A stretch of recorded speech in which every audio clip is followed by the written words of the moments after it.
Bismillahirrahmanirrahim. Assalamualaikum warahmatullahi wabarakatuh. Alhamdulillahirrahmanirrahim.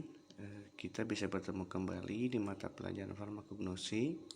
Kali ini kita akan membahas bab tentang menganalisis sediaan galenika. Ini untuk bagian yang pertama. Yang akan kita bahas di bagian pertama ini adalah tentang pengertian dan ruang lingkup sediaan galenik, kemudian pengelompokan sediaan galenika, dan pembuatan sediaan galenika.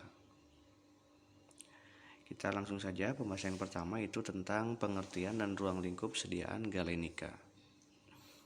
Istilah galenika diambil dari nama seorang tabib Yunani yaitu Claudius Galenos atau Galen tahun 130-201 Masehi yang menyiapkan formulasi obat-obatan yang berasal dari tumbuhan dan hewan.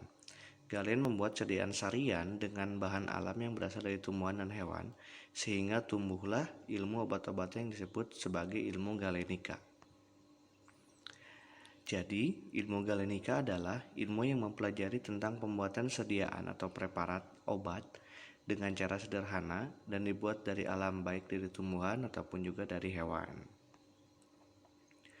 Tujuan kenapa harus dibuat sediaan galenika? Yang pertama, untuk memisahkan zat berkhasiat yang terkandung dalam simplicia dari bagian lain yang dianggap tidak bermanfaat. Membuat suatu sediaan yang sederhana yang mudah dipakai.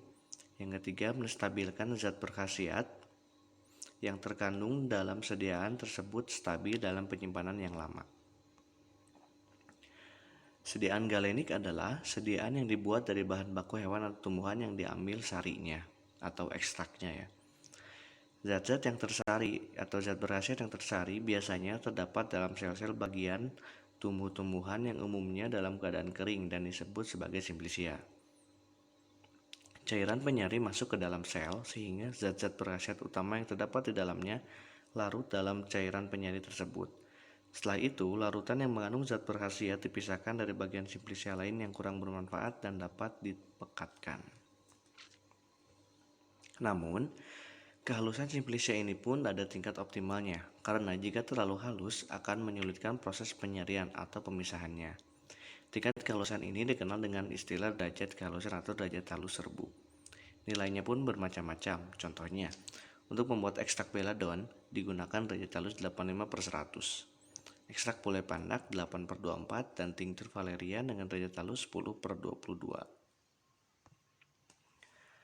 Pembuatan sediaan galenik secara umum dan singkat sebagai berikut. Bagian tumbuhan yang mengandung obat diolah menjadi simplicia atau bahan obat nabati. Dari simplicia tersebut, obat atau zat berkhasiat yang terdapat di dalamnya diolah dalam bentuk sediaan atau preparat. Berikut hal-hal yang perlu diperhatikan dalam pembuatan sediaan galenik. Yang pertama, derajat halus harus disesuaikan dengan mudah atau tidaknya obat yang terkandung tersebut disari. Semakin sukar disari, simplicia harus dibuat semakin halus dan juga sebaliknya. Kemudian yang kedua, konsentrasi atau kepekatan. Beberapa obat yang terkandung harus jelas konsentrasinya agar kita tidak mengalami kesulitan dalam pembuatannya. Yang ketiga, suhu dan lamanya waktu harus disesuaikan dengan sifat zat aktif, mudah menguap atau tidak, mudah tersari atau tidak. Yang keempat, bahan penyari dan cara penyarian. Cara ini harus disesuaikan dengan sifat kelarutan zat aktif dan daya serap bahan penyari ke dalam simplicia. Yang kedua, pembahasan kedua ialah pengelompokan sediaan galenik. Berdasarkan bentuknya, sediaan galenik dapat dikelompokkan menjadi 3 jenis. Yang pertama, berdasarkan hasil penyarian atau ekstraksi. Contoh sediaan galeniknya adalah ekstrak, kemudian tinctur, kemudian dekokta atau infusa. Yang kedua, berdasarkan hasil penyulingan atau pemerasan, itu ada aqua aromatik, olea volatilia atau minyak menguap, dan olea pinguia atau minyak lemak. Yang ketiga, berdasarkan bentuknya berdasarkan pembuatan, yaitu disebut sebagai sirup. Yang ketiga, pembuatan sediaan galenik. Pembuatan sediaan galenik salah satunya dengan cara penyarian atau ekstraksi.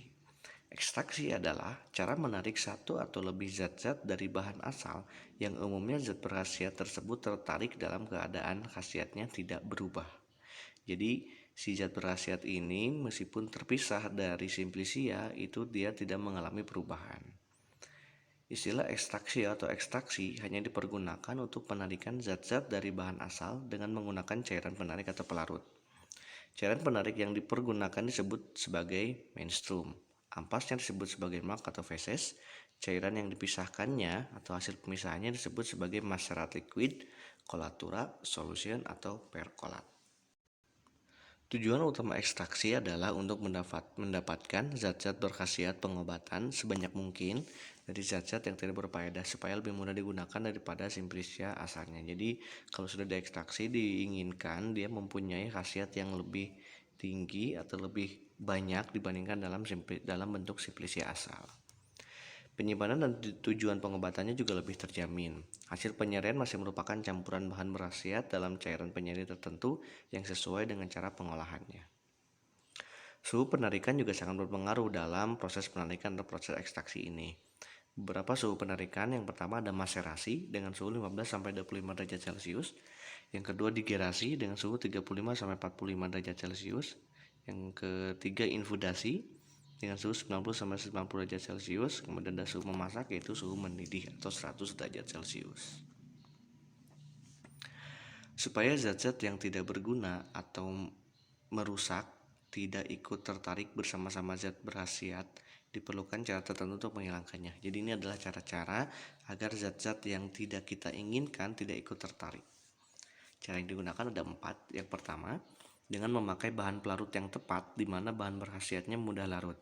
Sedangkan yang tidak berguna atau tidak berkhasiat sedikit atau tidak larut dalam cairan penyeri tersebut.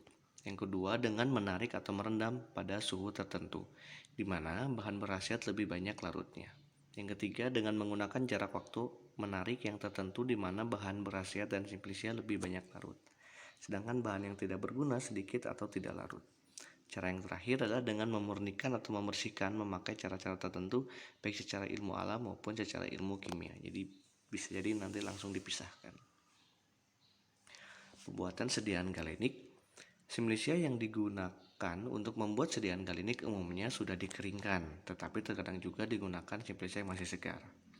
Simplicia yang kering ini kemudian dilembabkan terlebih dahulu atau dibasahi terlebih dahulu atau dengan cara dimaserasi atau direndam dalam batas waktu tertentu menggunakan sedikit cairan penyeri. Jadi ini hanya sedikit saja, hanya untuk membasahi saja. Kemudian simplicia ini juga ditentukan derajat halusnya untuk memperbesar atau memperluas permukaannya agar proses difusi dari zat-zat berkhasiat menjadi lebih cepat dibandingkan jika melalui dinding sel yang utuh atau proses osmosis. Jadi kesimpulannya dalam kegiatan ekstraksi ini adalah untuk memilih salah satu cara penarikan atau cara ekstraksi yang tepat dengan cairan yang pantas atau yang tepat juga, dan memisahkan ampas dengan hasil penarikan atau hasil ekstraksi yang akan menghasilkan sebuah preparat atau sediaan obat galenik yang dikehendaki. Alhamdulillah untuk bagian pertama tentang menganalisis sediaan galenik sudah selesai. Jazakumullah khair, semoga bermanfaat. Wassalamualaikum warahmatullahi wabarakatuh.